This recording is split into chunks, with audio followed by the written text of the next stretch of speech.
Good morning, yarn tubers. Welcome back to Wanderlust Crochet with Dana and Dewey. He's getting his payment. Celebrities get paid for their appearances. So that's what's going on here. So what are we talking about today? First of all, I want to bring to your attention Rosalie at Yarn It Out. Rosalie is a very good friend of mine. I love her very much. Such a sweetheart. I'm sure about 90% of you watching this have heard of Rosalie over at Yarn It Out on the Yarn It Out YouTube channel. But for the few of you who haven't, I have put a link in the description box down below to her channel. Please go check her out. She's such a sweetie. I noticed that recently, there was a little bit of weird, some hacking or something going on her channel. Now, I don't know that this is related, but it brought to mind what happened to me. I had kind of a similar issue happen back at the end of February, and they even somehow got onto my Facebook account.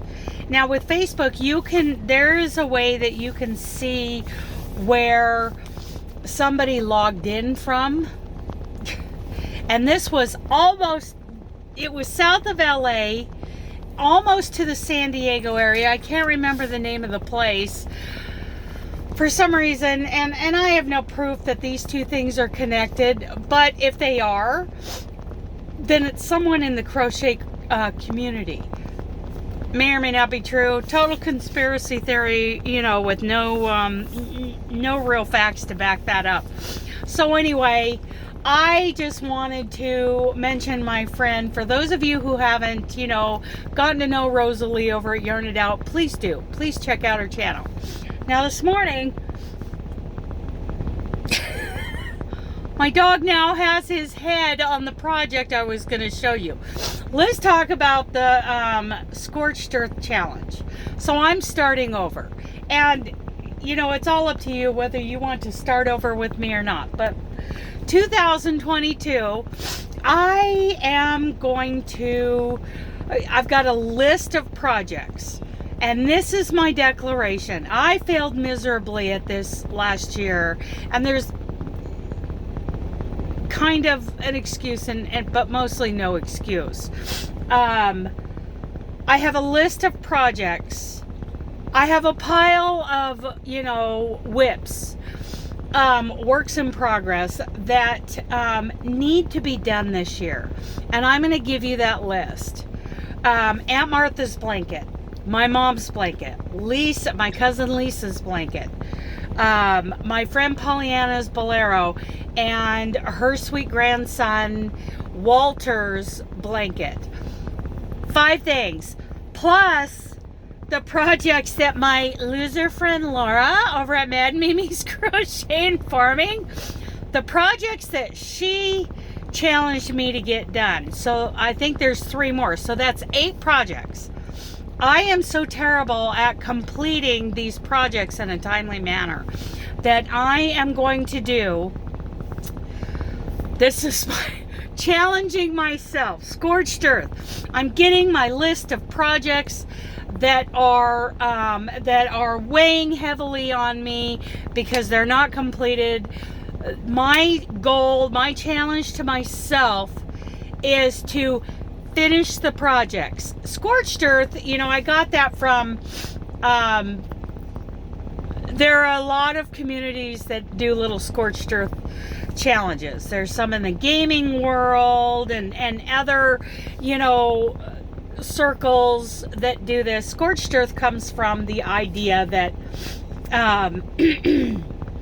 a conquering army goes through an area and they're not taking things for themselves, that kind of thing.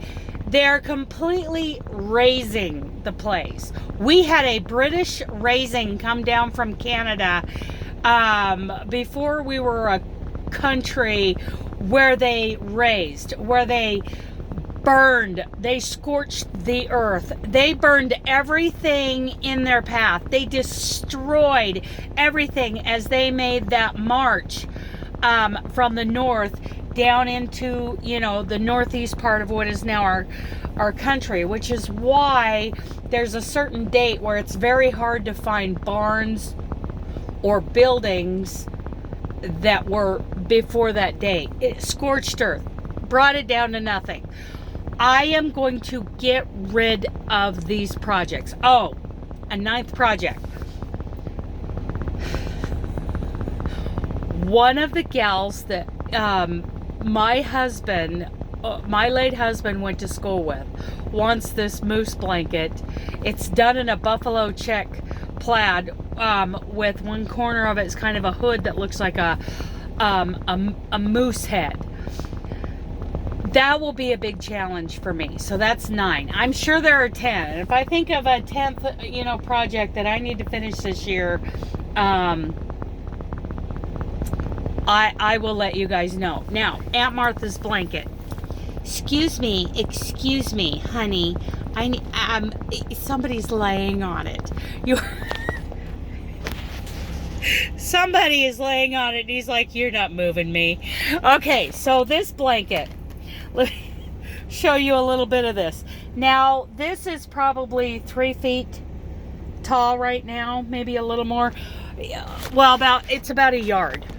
I had another 2 feet of it, and I found a mistake. I found a mistake way back there. I wasn't, you know, making sure that my repeats were the right count for about 2 feet of this, at least 2 feet. And I ripped it back because it would have made a wonky blanket, and I want this to be right for my Aunt Martha. So this pattern, it's called, you know, a lot of you have heard me talk about this a lot. It's called Parlor Fans, and it's from this book, Home Sweet Home Afghans. And for those of you who know me, well, an explanation for those of you who are new here. Yes, this is backwards because I don't edit, because I'm a truck driver. I don't have time. So anyway, this is being done with an eye hook and the sugar, it is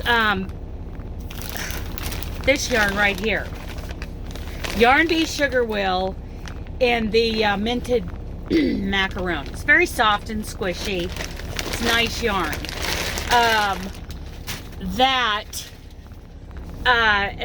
is the project I'm working on right now, and I'm trying to focus on that. And I do get distracted, and I get really focused on just driving and shutting down and getting up and driving and shutting down, and that's not healthy. So thankfully I have dually that I have to get out of the truck several times a day and walk.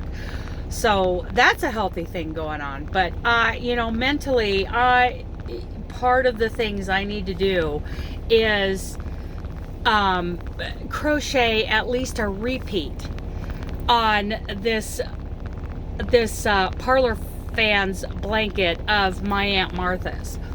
Who's the designer? She is listed in here. I still have a 3x5 card I'm using as the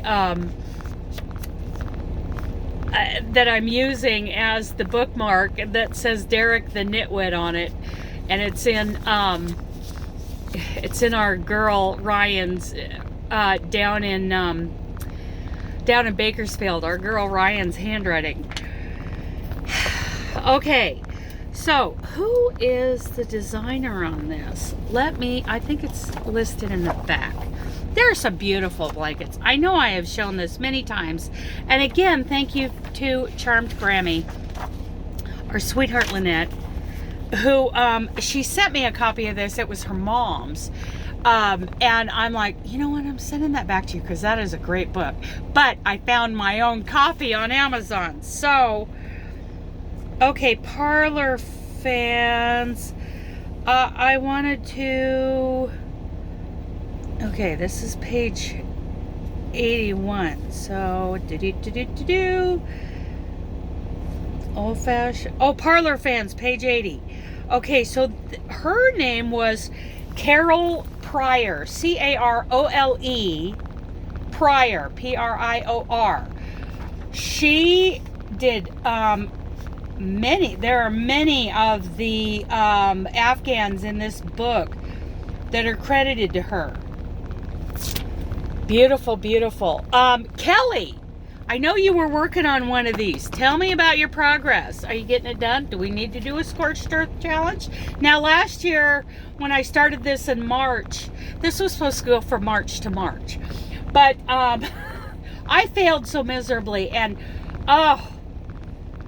you know, Jane and Carrie come to mind, who really, really did a great job. I mean, they immediately started uploading videos, and I was so honored that they did that, showing, you know, their Scorched Earth progress. Thank you guys. That was such an honor, and I hope a couple of you will join me in a Scorched Earth challenge for this year. I know I'm cutting it short from March to March. If you want to continue yours to March, it's who's going to tell you not to? Who's going to tell you you've got to continue doing this?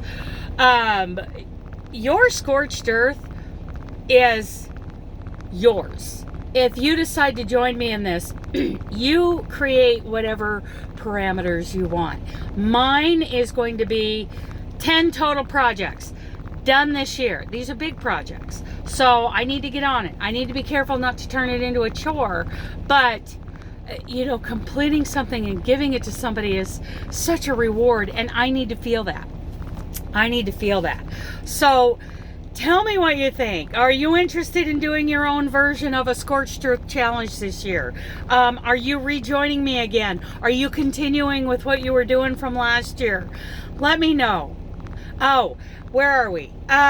We are in Cascade Locks, Oregon. You know, yesterday I woke up, you know, I had spent the night at the John Day Dam. I drove to Portland and then down to Woodburn, and I dropped that trailer full of dog food at the Winco distribution center. Then I grabbed an empty trailer and went down to Halsey to the paper plant, dropped that trailer, picked up a load that I'm taking to the Denver area. I am back in the Columbia River Gorge. I'm at the way station, eastbound way station in Cascade Locks. Cascade Locks has a lot of history. So for those that, you can stop now if you're not interested in some history. So there's a bridge here they call the Bridge of the Gods, because at one point the legend is, I don't know the fact, if any of this is fact. The legend is at some point there was a land bridge going across this very narrow part of the river. Now, the Columbia River is one of the widest major rivers in the U.S. It's huge. But this point, what we were taught growing up in the Columbia River Gorge was that the river actually goes over the Cascade Mountains at this point. Now that seems impossible, but I think it's a low point in the mountains, and it's very narrow. And it's always been very shallow right here, where this is a very deep river. I mean, there are deep, deep areas of this river. It's very shallow here.